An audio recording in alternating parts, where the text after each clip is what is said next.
I wasn't even supposed to dig that deep. The tree was a last-minute decision, something to give the yard a little shape. I'd moved in 2 weeks earlier, mid-30s, single, decent job. Finally enough money scraped together for something with a patch of grass and a basement. The house itself was a plain ranch, 70s construction, sagging porch, cheap siding, but it was mine. The backyard had nothing in it, just an uneven slope of dirt, one fence leaning inward from age, and a dead shrub someone had forgotten to pull up. I picked the far corner by the fence and started digging with a flat shovel I'd picked up at the hardware store. I figured a sapling would be easy enough. The shovel caught something solid. I stepped back and stabbed again, thinking it was a root. Same dull knock, not sharp like metal, not hollow like rock, just dense. I crouched and cleared the dirt by hand. It didn't take long. 4 or 5 inches down, something dark began to emerge, wood, rough and gray. I brushed it off until the corners came free and lifted it from the ground. It was a small box, about the size of a toolbox, lighter than I expected, but solid. The surface was slick with packed earth and something like old ash. I carried it up to the porch and sat with it in my lap. There were carvings on every side, deep, deliberate ones. No writing, just lines, crude spirals, slashes, X's stacked on top of each other. It didn't form anything I could recognize. The edges of the lid were flush, no visible seam or hinge, no lock. I should have left it there. Instead, I brought it inside. I set it on the kitchen table and turned it slowly in my hands. The wood had a strange feel, not smooth, not splintered, almost waxy. The carvings were deeper near the base, almost angry looking. I tried pulling at the lid, but it wouldn't budge. I grabbed a butter knife and worked a tip into a corner seam. When I twisted, there was a soft crack, like something unsealing. The lid lifted with a gentle pop. Inside was soil. That was it. Flat-packed, dark brown, dry to the touch. It didn't smell like anything. There were no worms or rocks or roots, just a smooth surface of dry dirt, the kind you'd expect in a flower pot that hadn't been watered in weeks. I poked at it with the knife. It gave a little but didn't crumble. I ran my fingers along the inside of the lid. No lining, no hidden compartment. I don't know what I was expecting. A trinket? A bone? Something old and creepy I could Google? I put the lid back on and carried it down to the basement. There was a metal shelf down there that came with the house. 4 tiers, a little rust on the legs, paint cans on the bottom. I cleared off a space on the second tier and slid the box into place. Then I went back upstairs and finished digging the hole for the tree. I didn't think about the box again until the next night. I'd been working late, eating leftovers on the couch, and I went to light a candle near the kitchen window, something I did out of habit, not for any real reason. The lighter was missing. I always kept it in the same drawer, top left, just beside the sink. I opened it and found it empty. I checked the counter, the living room, my jacket pockets, the floor under the couch, nothing. I grabbed a matchbook from the junk bowl by the door and lit the candle that way. Still, it bothered me. Not because the lighter was valuable, but because I remembered using it the night before.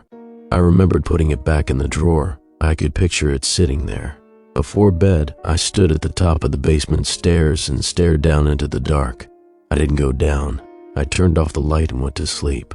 The next morning, I found the sock, not a new sock. One of mine from the laundry I'd done the day before. I remembered dropping both on the bedroom floor. When I woke up, only one was there.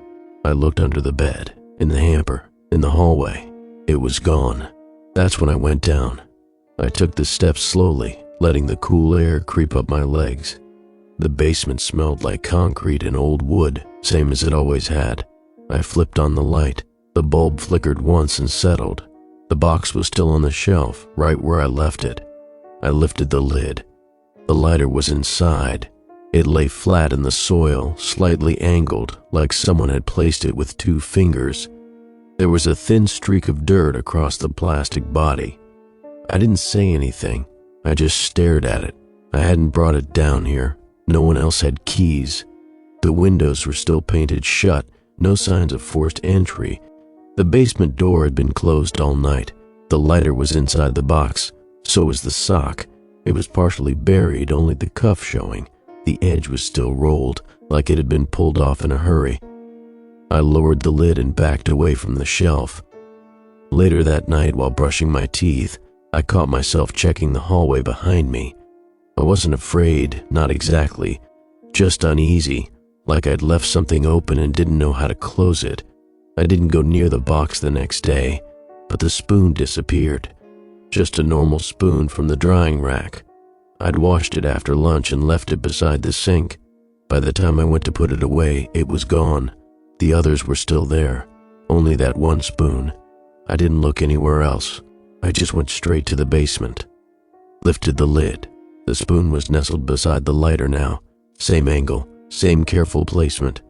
The dirt looked flatter, pressed in maybe, like something was making room. I closed the box and stood there for a while listening. There was no sound, no creaking, no air movement, just the basement, still and stale. That night I left a bottle cap on the kitchen table, something dumb and specific. I made sure to place it directly in the center, under the overhead light. No chance I'd forget or misplace it. The next morning it was gone, in the box, sitting perfectly upright, right on top of the spoon. Something was doing this, something was deciding. I didn't know what it wanted, but I knew it had started with me opening the box, and now it wasn't stopping. By the fourth morning I stopped pretending it was a coincidence. Another spoon had disappeared. Not the one from earlier. I'd left that one in the dishwasher and it stayed put. This was a different one. I'd used it to eat yogurt the night before and left it in the sink. I remembered rinsing it and placing it upside down on the drying mat beside the cutting board. It wasn't there anymore. I checked the mat, the sink, the trash, even the silverware drawer in case I'd subconsciously put it away. Nothing, and somehow I already knew where it had gone. I didn't rush down to the basement this time. I sat on the edge of the couch and stared at the hallway instead. There was a certain weight to the air now, especially in the mornings, like the house had gotten heavier while I slept. Eventually I stood up, walked to the basement door and opened it. The box was where I left it. Always on the second shelf, always facing outward. When I lifted the lid, the spoon was there, the exact one, slightly bent handle, dull metal, trace of yogurt still clinging to the bowl. It had been placed in the center, just like everything else before it. I closed the lid gently, trying not to let it make any noise. That night, I left nothing out. No clutter, no trash, no socks on the floor. I made a point to go through the house and tuck away every little thing, a kind of test. I didn't say it out loud, but the thought was clear in my head. Take nothing tonight. The next morning, one of my batteries was missing. Just one from a pack of 4 I kept in the drawer by the microwave. I checked the box. It was in there, upright in the dirt like a stone marker. The soil hadn't changed, but I noticed something different this time. It wasn't dry anymore. Not exactly wet, but dense, like it had been packed tighter. I reached in and picked up the battery. The surface was cold, colder than the room. I set it on the shelf and walked back upstairs without bothering to put the lid back on. The following night I left something out on purpose, a chipped coaster from a bar I'd been to years ago, cheap cork bottom, printed logo nearly worn away. I set it on the kitchen counter in plain sight, directly under the ceiling light, and went to bed. When I woke up it was gone, and this time I didn't hesitate.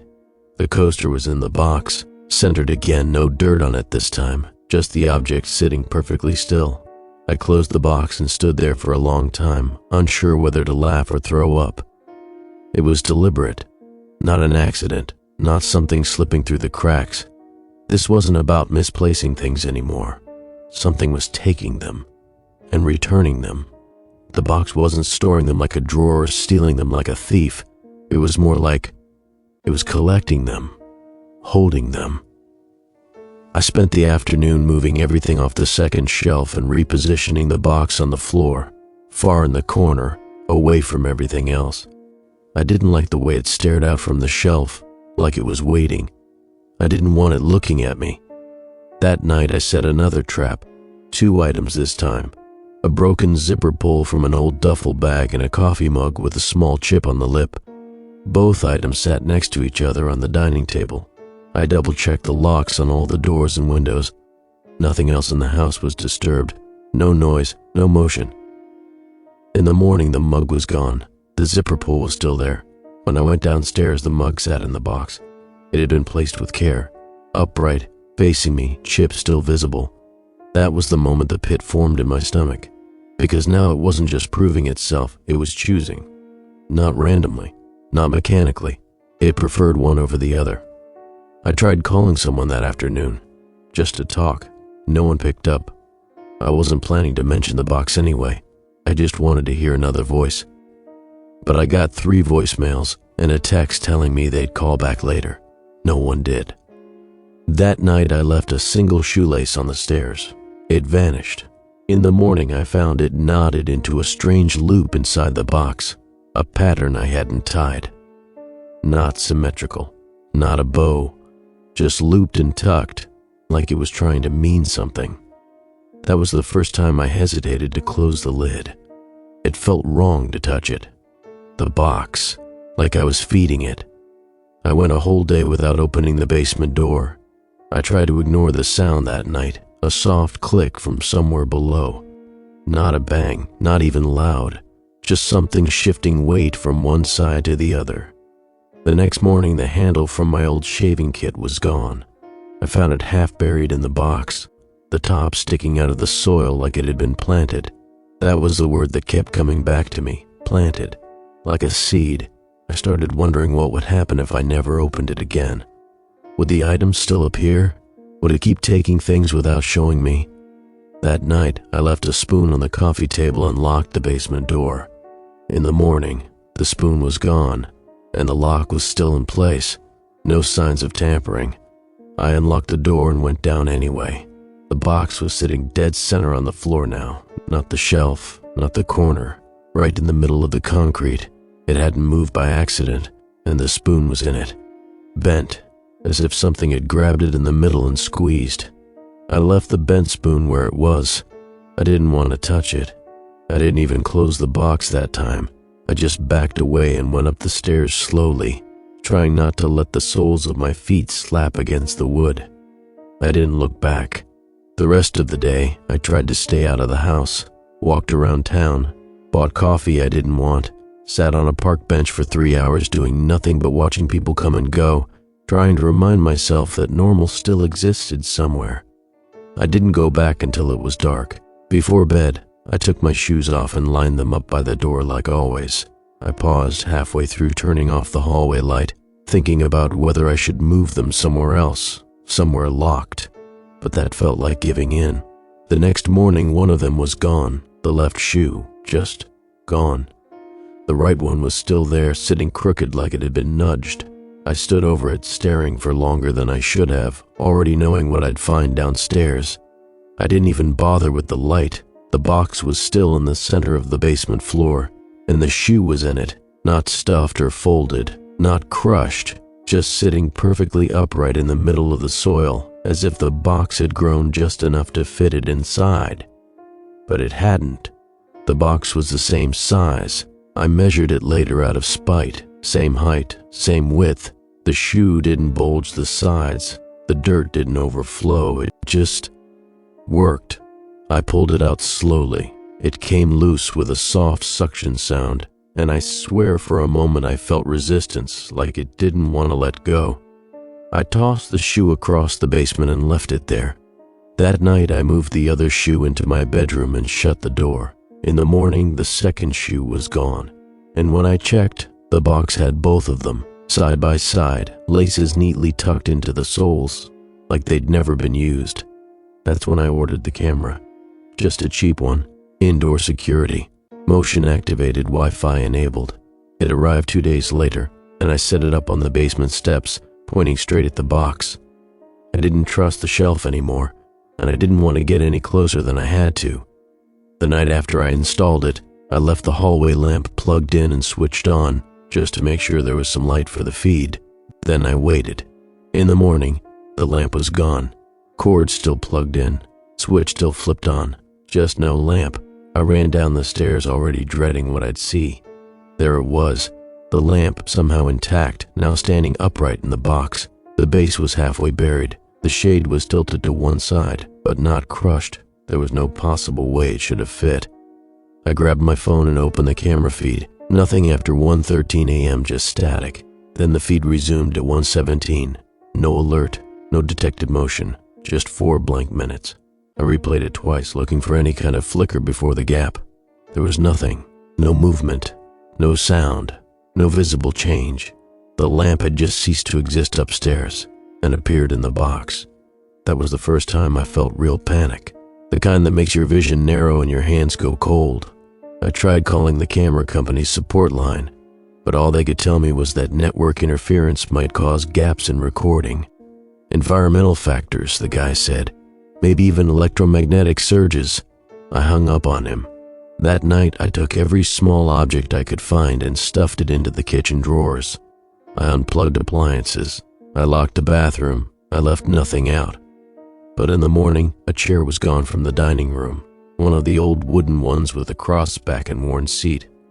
I circled the table 3 times, counted, looked under it as if it might have fallen through the floor, and then I went downstairs. The chair was jammed into the box, tilted, somehow sunk deeper into the soil than the other items. The legs were pressed inward like they'd been coaxed into a smaller space. The top rail stuck out slightly above the rim, but the box hadn't broken. It hadn't even bowed. I didn't touch it. I walked backward up the stairs and shut the basement door as quietly as I could. The rest of the day, I waited for something else to vanish. I kept my phone with me, checked every room twice, left the front door open for an hour, unsure if I wanted to step outside or invite someone in. Nothing else happened. That night I set up 2 more cameras, one in the kitchen, one facing the living room. I left the vacuum in the middle of the floor and put a sticky note on the wall behind it so I'd know if anything moved. In the morning, the vacuum was still there, but the couch was gone. The entire couch, gone. The rug was still flat. The floor didn't have a single mark on it. I ran to the basement and nearly fell down the stairs. The box sat open. The couch was inside it. Not a pillow, not a leg, the whole thing. It was twisted, bent almost in half, the cushion sunken in like it had been sucked down. The frame looked broken, but not violently, more like it had been reshaped to fit. I stepped closer, then stopped. There was something else. The soil was lower.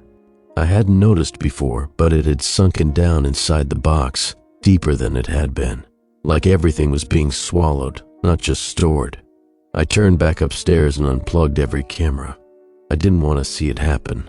I didn't sleep that night. Every creak in the house felt louder than it should have.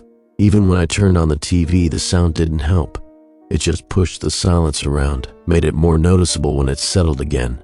I kept thinking about the couch, how it could have disappeared without a trace, how the box hadn't changed at all. Sometime after midnight, I heard something. It was faint. I wouldn't have caught it if the TV hadn't been muted. A kind of soft, deliberate dragging sound coming from below the floor. Not pipes, not the heater. Slower than that. Closer. It scraped along the concrete like something heavy being pushed. No rhythm, no pattern, just movement. I turned the TV off completely and stood still in the middle of the living room. The scraping came again, then stopped. I opened the basement door. Nothing but darkness. I didn't go down. I shut the door and locked it. Then I shoved the old bookshelf in front of it, one of the few pieces of furniture I had left. The noise didn't come back that night, but I didn't fall asleep until dawn. The next morning, I moved the bookshelf back and went down, holding a hammer this time. I told myself I was just being cautious, not paranoid. But my grip was tight the whole way down the stairs. The box hadn't moved, still in the center of the floor, still open. But something behind it had changed. On the back wall, just above the concrete lip, where the foundation met the base of the studs, there were scratches. 5 of them, each one about 2 feet long, deep enough to expose bare concrete. The surface was flaked and chipped like it had been clawed at with something heavy and uneven. I didn't touch them. I just stood there, watching the box like it might twitch. Whatever had done that, it had been in here, or maybe it still was. I went back upstairs, packed a duffel bag with clothes, and sat in my car for a full hour. I didn't turn the ignition. I didn't start driving. Just sat there with the keys in my hand, staring at the house through the windshield. I told myself I could leave. I didn't owe this place anything. But I didn't go. Instead, I waited until dusk and then carried the box out of the basement. It was heavier than I remembered. Not unbearable, but solid, denser than wood that size should have been. I held it with both arms and didn't look down into it. I just walked out the back door, across the patchy lawn and into the trees at the edge of the property. There was a slope beyond the fence line that led into a shallow ravine. I crossed it and kept walking until I found a spot that felt far enough where I couldn't see the roof of my house anymore, and the branches overhead were thick enough to blot out most of the moonlight. I set the box down, stepped back, and stared at it. It looked the same, ordinary even. No symbols glowing, no eerie sounds, just a dirty old box resting in the dirt, surrounded by weeds and dead leaves. I turned around and walked back without looking behind me. The next morning, I didn't go to the basement. I didn't want to give it a chance.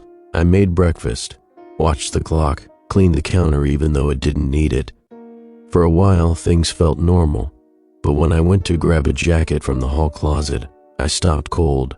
The box was sitting at the foot of the stairs, not just back in the basement, at the top step, as if it had climbed up. I didn't scream. I didn't run. I just closed the door and stood there with my hand on the knob, too scared to move, too angry to accept it. I stayed out of the basement for 2 days. Then, one night, the scraping came back. Not louder, just closer. This time it lasted longer. 10, maybe 15 minutes of slow, steady movement. I pressed my ear to the floor and felt a soft, rhythmic vibration through the wood, like something circling down there, something waiting. I didn't check. I didn't need to.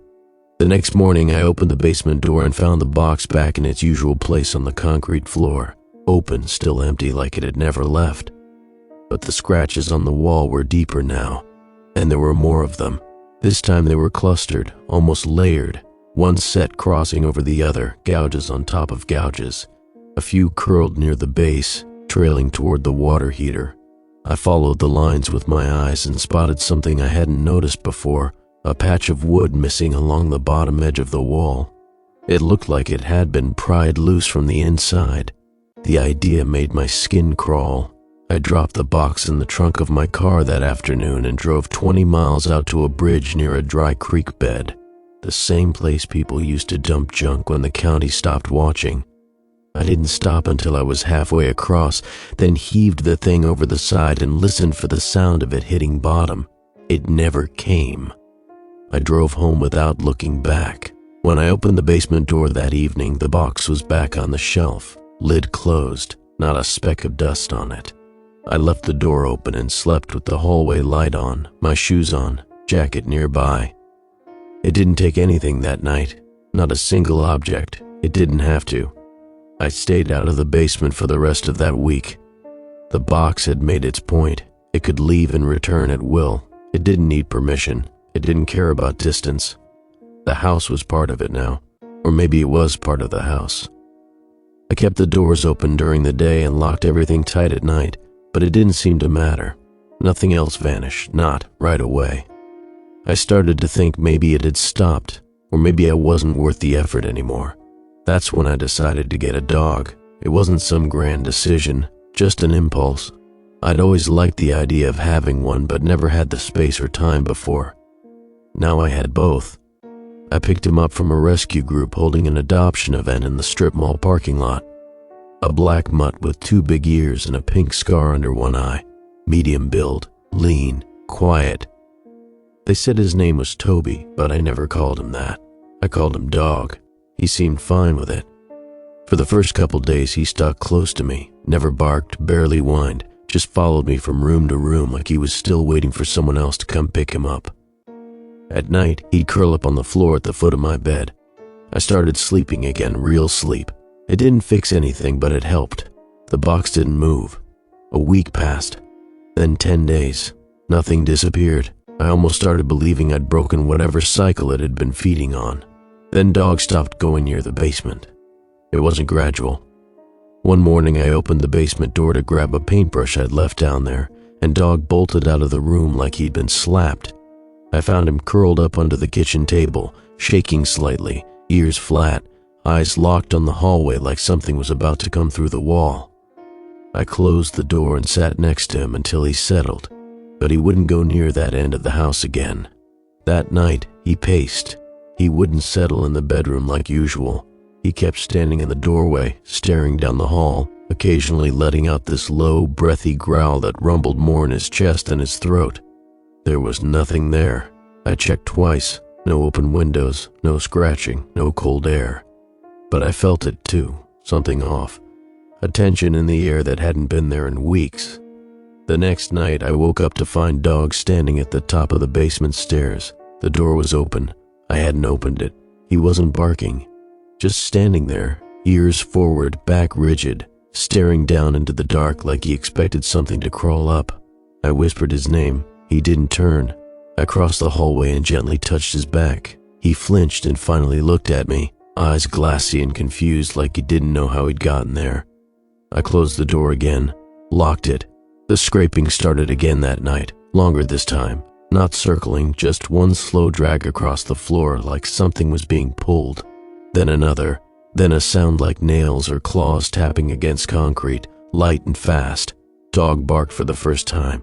It was loud, too loud. It echoed off the walls and made me jump. He was staring at the floor, tail straight, every muscle in his body tense. The tapping stopped. We didn't sleep. I tried keeping him upstairs with me the next day. Closed the hallway door. Put his food and water in the kitchen, kept the TV running. He barely ate. He just lay in the corner, watching the basement door through the gap in the hallway arch. The third night he vanished. I woke up at 3:12 a.m. I remember the time exactly because the bedside clock was the only thing lit in the room. The bedroom door was ajar. I hadn't opened it. I got up and called out. No answer, no tags jingling, no claws on hardwood, just silence. The basement door was wide open. Dog wasn't there. I checked the yard, the street, the alley behind the fence. Nothing. I walked back inside without shutting the door and went straight to the basement. The box was closed. For the first time in weeks, it was fully shut. The lid pressed flush against the rim. No item peeking out. No dirt visible. I opened it slowly. The collar was inside. It sat perfectly coiled on the surface of the soil. The metal ring was facing up. The fabric was clean, not even a speck of hair clinging to it. There was no blood, no paw prints, no sign of anything else. I didn't touch it. I just lowered the lid and sat on the stairs staring at the far wall. The scratches had grown. They were deeper now, layered in chaotic spirals and curves that stretched along the concrete like something had been carving without a pattern. Or maybe it had one I couldn't understand. That was the first time I cried. Not because I thought the box had taken him. I already knew it had. But because there was nothing I could do. No one to blame. No way to stop it. It didn't make demands. It didn't explain. It just took. Dog hadn't even barked. He'd just gone. And I let him. After the collar, I didn't open the box again for a while. I started keeping the basement door locked during the day and wedged shut at night with a chair. It didn't matter. I knew that now. But I still did it, like a habit I couldn't shake. No one asked about Dog. I expected someone might, maybe one of the rescue volunteers or the neighbor who'd seen me walking him the first few days.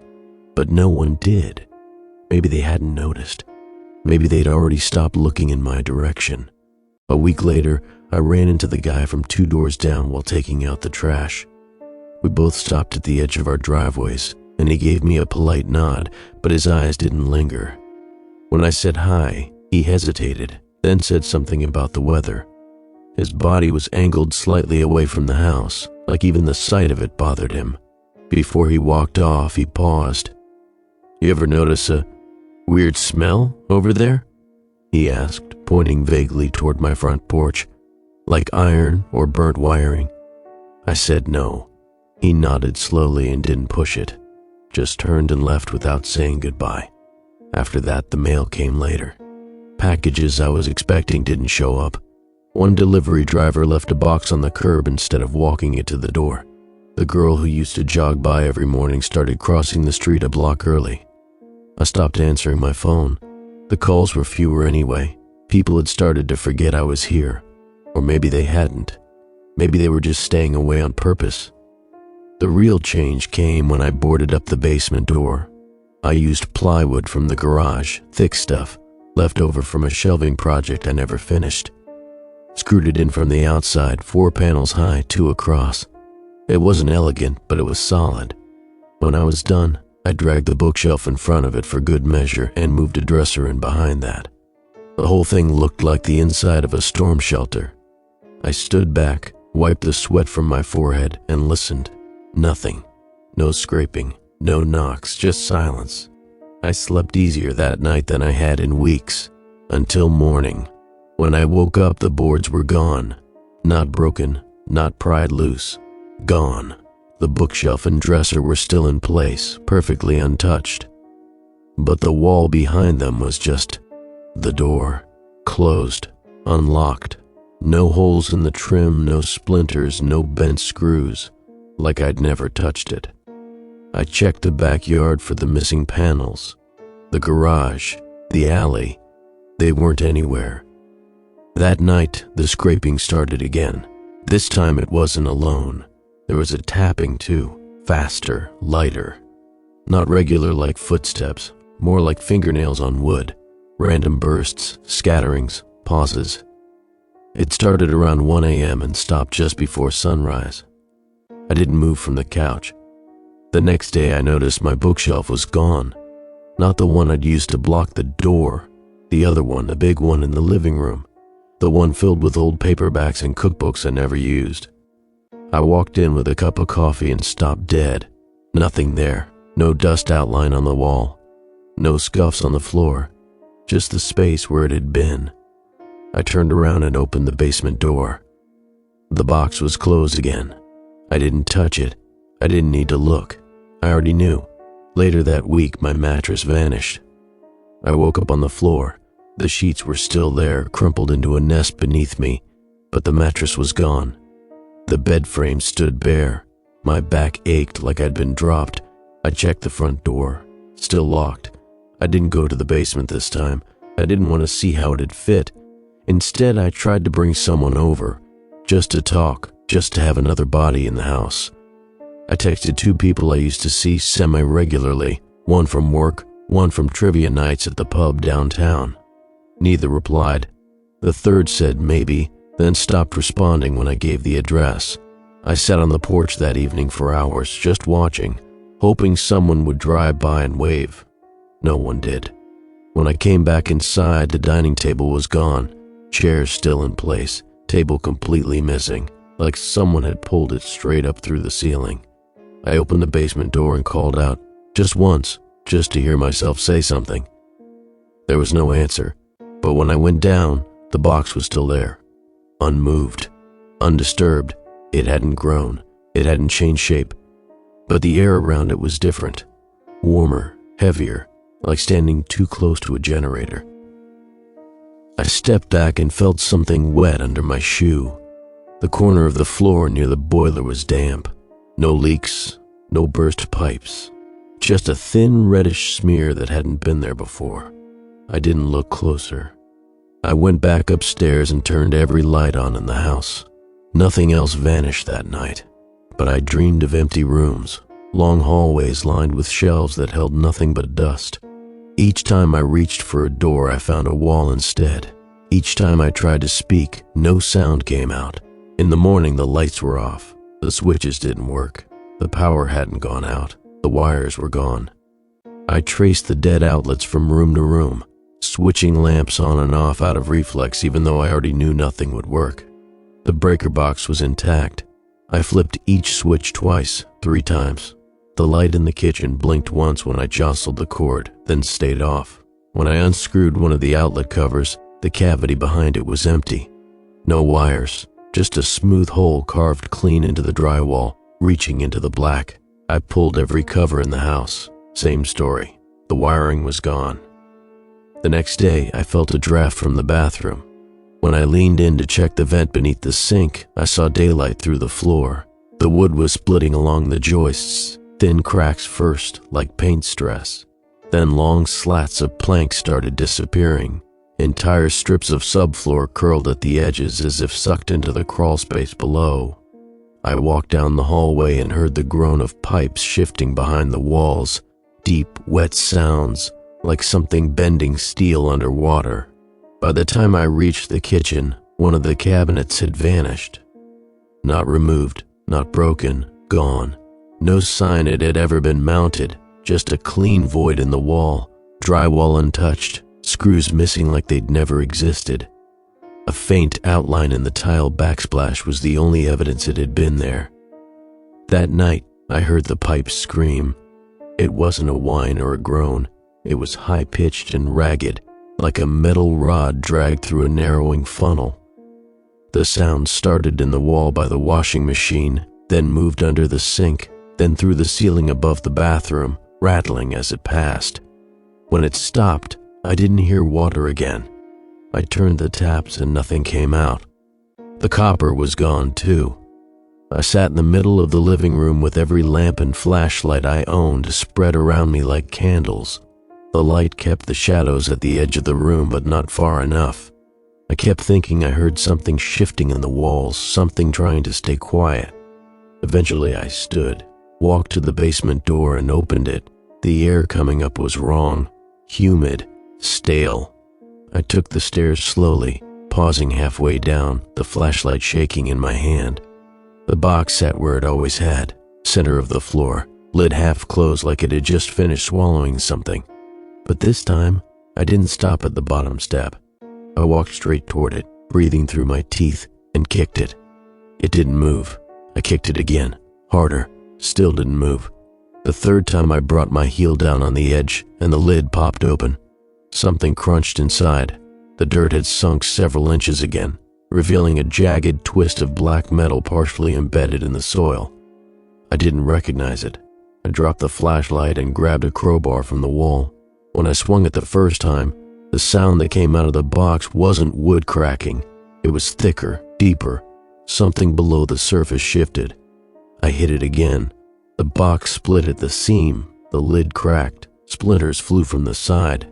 I brought the crowbar down again and again until the thing finally collapsed in on itself with a low, wet creak. I backed away, breathing hard, heart hammering in my chest. My hands were shaking. I left the mess there on the floor and didn't look back. Upstairs, I felt the pressure ease. The air felt thinner, lighter. For the first time in weeks, I thought maybe I'd ended it. That night, I slept with the bedroom window cracked open. I dreamed of wind. In the morning, the box was back, whole, sitting in the center of the room, not a scratch on it, not a speck of dirt on the lid. The pieces I'd broken were gone. The crowbar was gone too. I picked it up and threw it across the basement. It hit the wall and bounced once, still intact, still silent. Later, the foundation cracked. I heard it while making toast, this long, splintering crunch from the direction of the hallway.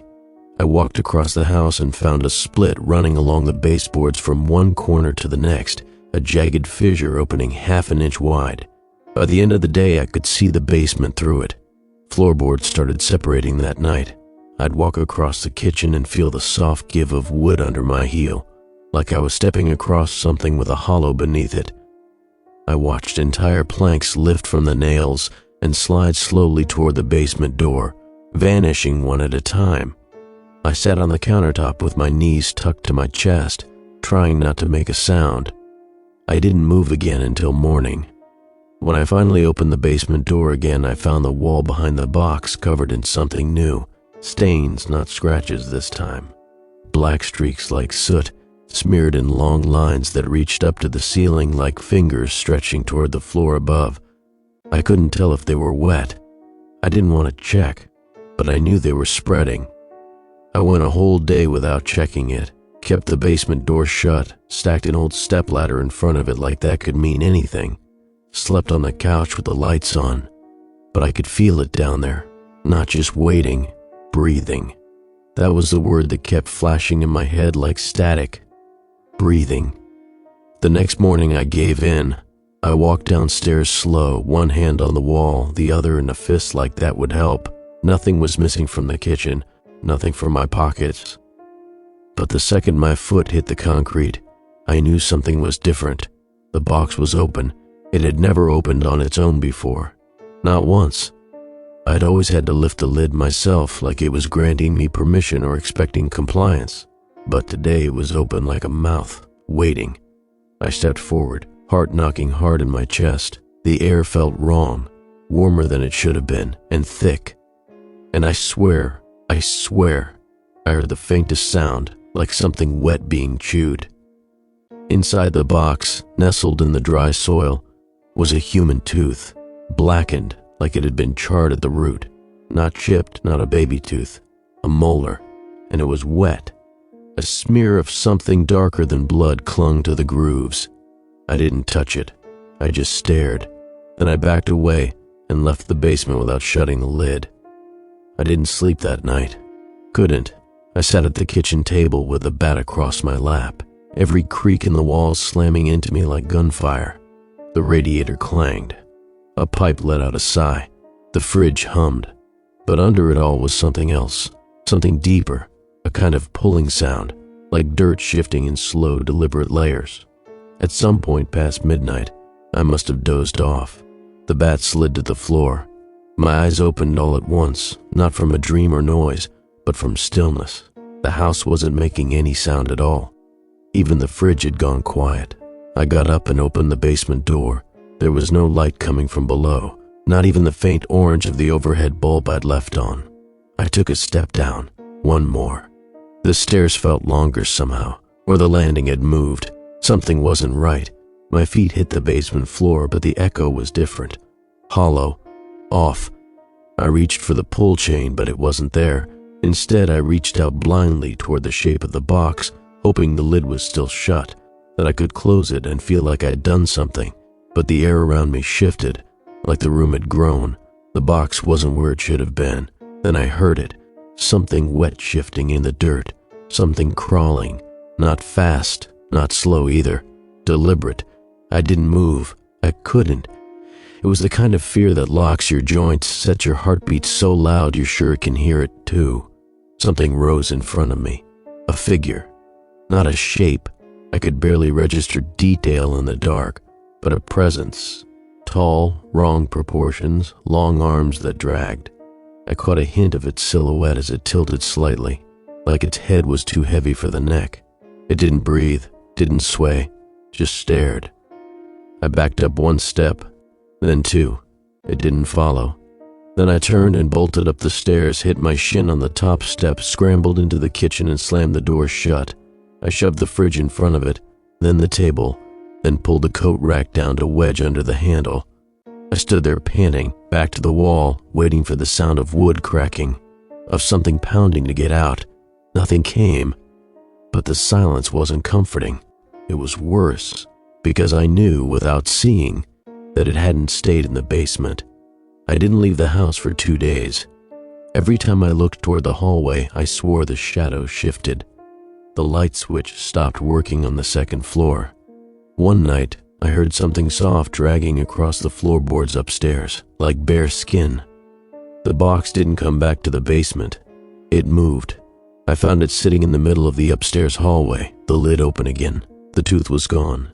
Now there was a finger bone inside, human, scraped clean. That night, I slept with every door locked and wedged shut. I curled up on the couch under every blanket I could find, the bat beside me, the fireplace poker in my hand. The house groaned louder than usual, like it was shifting its weight. And somewhere in the night I heard it again, not crawling this time, walking, slow, careful, upright. It stared at me.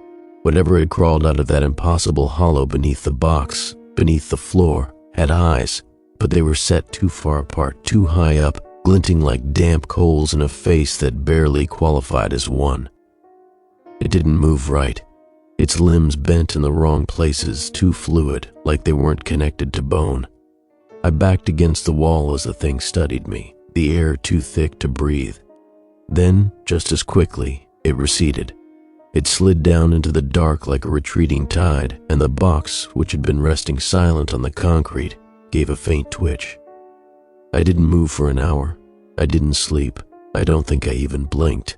When I finally mustered the nerve to look again, the basement was empty. The walls were still cracked and flaking, the gouges still etched deep behind the box, but there was no trace of it. Only the box remained, quiet, still, and closed. I ran upstairs, but even the door at the top of the basement steps didn't feel right anymore. The air on the other side wasn't the same. Warmer, maybe, more still. I opened it and stepped into the kitchen, and froze. My table was gone. The chairs, the rug, the wall clock, everything in that corner of the room had vanished. A smooth rectangle of grime on the wall marked where the clock used to be. Even the fridge was humming quieter now, like it was pulling away from the world. I turned in a circle. Every room was the same, hollowed out, bleached of life. The hallway photos were gone, frames and all. My couch was missing. The TV stand had disappeared, and even the dust where it sat was gone, like the space had never been filled at all. The only thing left in the center of the living room was the box. I don't know how it got there. I hadn't heard anything move. I hadn't seen it come up. But there it was, sitting directly where the coffee table had once been. The lid opened with a soft, patient creak. I didn't look inside. Instead, I grabbed my coat and bolted out the front door. Or, I tried to. I know I twisted the handle. I know I stepped out onto the porch. But when I opened the door, I didn't see the sidewalk or my overgrown yard.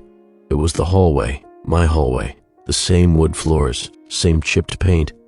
I turned back and opened what should have been my front door again. Still the hallway. I tried the back door, the basement door, even the garage. Each one led to another part of the house, sometimes the same room twice. I opened a linen closet and found my bedroom inside. The layout didn't make sense anymore. I could feel it shifting behind the walls. I threw open a window and leaned out, and the air outside wasn't right. It was still in yellow, like dust caught in syrup. The neighborhood looked wrong. The angles were off. Trees I didn't recognize leaned over the street, and all the houses were dark. Not one car, not one sound, just rows of silent houses in that awful yellow haze. I screamed. I actually screamed, like a trapped animal, punching the glass until it cracked. The box was in the kitchen again. I know for a fact I left it in the living room, but there it was, waiting on the counter this time. Lid open, like an invitation, like it was getting comfortable. I kicked it across the room. It hit the floor with a heavy thud and rolled into the wall. I locked myself in the bathroom. The mirror was gone. The sink was gone. The toilet vanished while I sat on the edge of the tub, clutching a rusted piece of pipe like it might still mean something. I waited there, door shut, until the doorknob rattled softly and I heard a slow drag slide across the tile just outside. When I opened it again, the hallway was gone. It was just blank. Empty plaster walls in all directions, like the house had been unbuilt around me. The floor was wood, but there were no lights, no outlets, no baseboards. Only the box, sitting a few feet away. This time it didn't move. It just stayed there, lid open. I walked backwards into the next room. It was shaped like my bedroom, but the ceiling was higher, too high. My mattress was gone. The dresser was gone. No closet, just bare floor and the smell of old dirt. I turned around, and the box was already in front of me again. I stepped into the hallway and tried to run.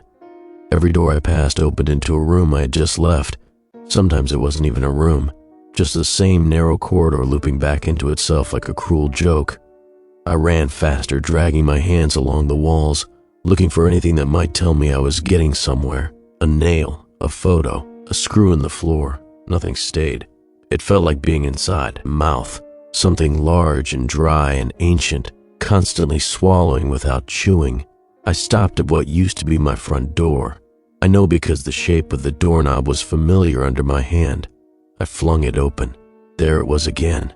The box. This time it was already open.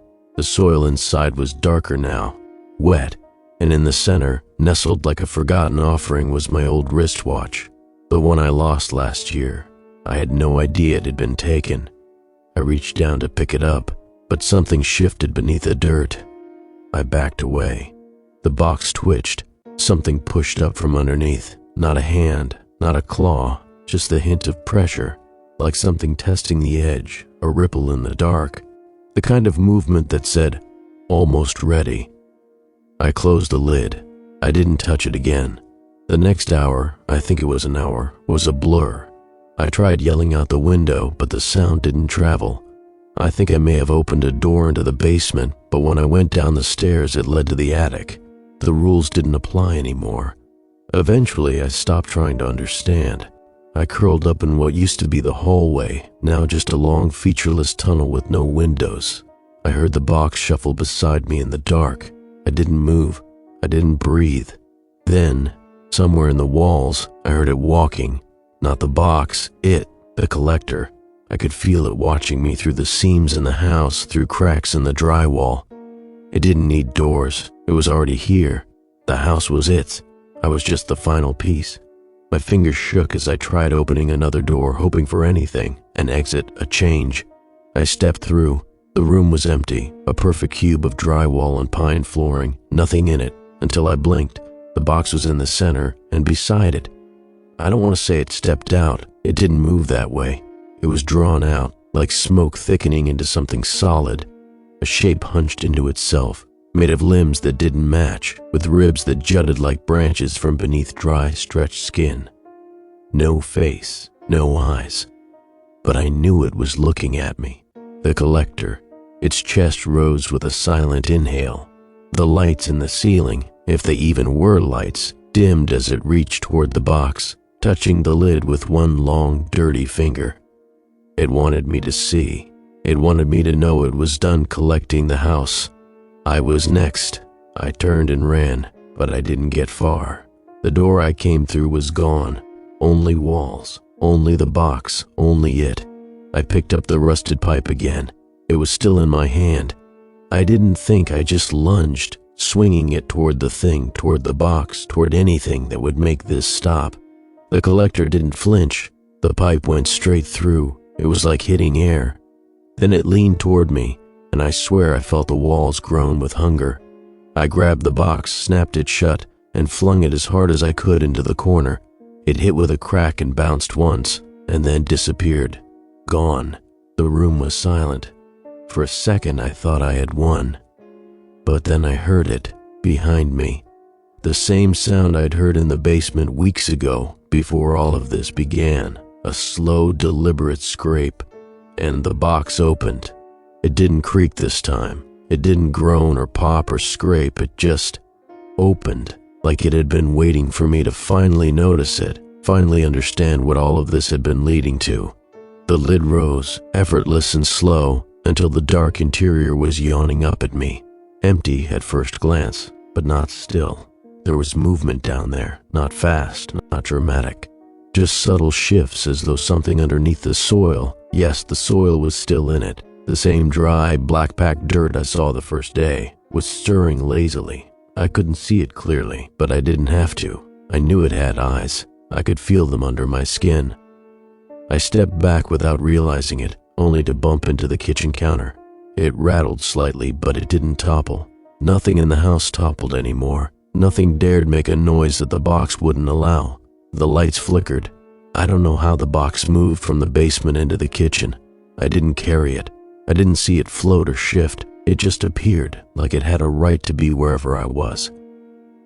And now it wanted to be here, with me. I bolted for the front door. I'd tried this before, I know, but some primal part of my brain still believed in the possibility of escape. The handle turned, but the door opened to my bedroom, my bed, stripped bare, walls exposed, my coat on the floor where I know I didn't leave it. I stepped back, heart pounding, and tried the hallway instead. Bathroom? Same thing. Every doorway was an entry point back into the house. The layout no longer mattered. The house wasn't a house now. It was a maze with me as the rat and the box as the center. I threw open the linen closet.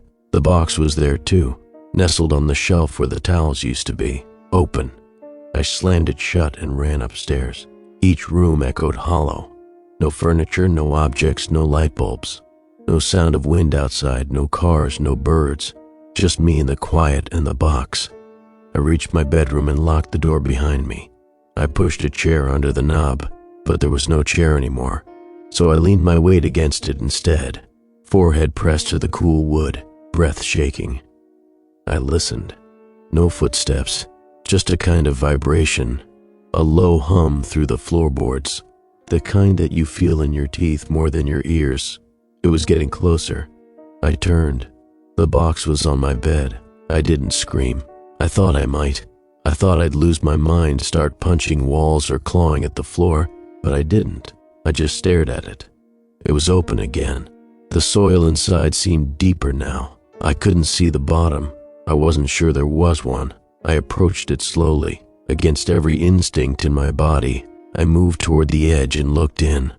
The room around me dulled. My vision tunneled.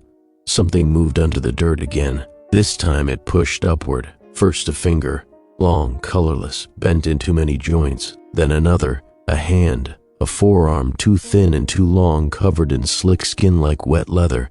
It braced itself on the edge of the box like a swimmer coming up for air. Then the collector rose, not in a rush. It climbed like it had all the time in the world, unhurried, unconcerned. Its head tilted forward, neck snapping too far left before it reset. Eyes the color of dry rot stared at me.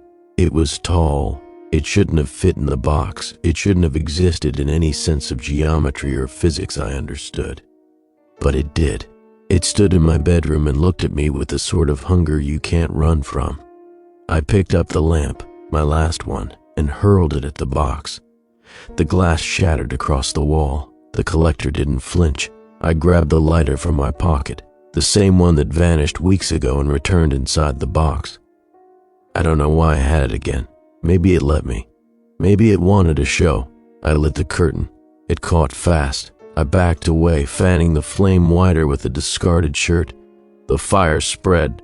Smoke climbed. The collector watched. I screamed at it, threw what I could, tried to block its path, but it didn't move fast. It walked calmly, 1 foot at a time, stepping over the burning carpet as though fire meant nothing to it. The heat didn't touch it. The smell didn't faze it. My efforts were meaningless. It reached for me. I bolted back, hit the window, threw it open. Outside was black, not nighttime, not storm clouds, just black, as if the world beyond the window had been painted out. I threw a shoe at it and the shoe vanished midair, no fall, no sound, just gone. I turned back toward the door, but it had melted into the wall. No escape, no logic left. The collector stepped closer. Its shoulders scraped the ceiling, though the ceiling hadn't been that low a second ago. Its mouth didn't open. It didn't have a mouth, just a fold where one should be. A fold that quivered like it was thinking of smiling. Not smiling. I ran. I don't even know where I meant to go. Every turn led me back to the same hallway, the same stairs, the same kitchen, the same box, always open, always waiting. Eventually I fell. I'm not sure when. I collapsed in the hallway, chest heaving, limbs too heavy. The floor under me thumped once, like a pulse. The walls breathed in, and the box slid into view around the corner. Not carried, not pushed. It slid like it was part of the house now, like it was the house. The collector was behind it, tall enough that I couldn't see its head anymore. I stared at the box. The lid trembled, then fell fully open. There was no soil now, only black. The same black I'd seen outside the window, a depth that bent everything around it. The tiles near the box seemed to slope inward. My hands shook, my ears rang. It wanted me to look inside. So I did, and I saw every object it had taken, piled somewhere deep down, scattered like bones in a cave. A chair leg, my mattress, my books, my toothbrush, my dog's collar, and then myself. I saw myself down there, bent at the knees, hands open like I'd been waiting, mouth wide. I jerked back, but the room tilted. The floor tipped. The box was beneath me. The collector's shadow fell over both of us, and I fell forward. I didn't hit the bottom. I didn't land at all. I became part of it. I felt the wood seal behind me, tight and final. I felt the grain of it press into my skin. I couldn't move, I couldn't speak, but I could feel the things above me still being taken. And then the lid closed,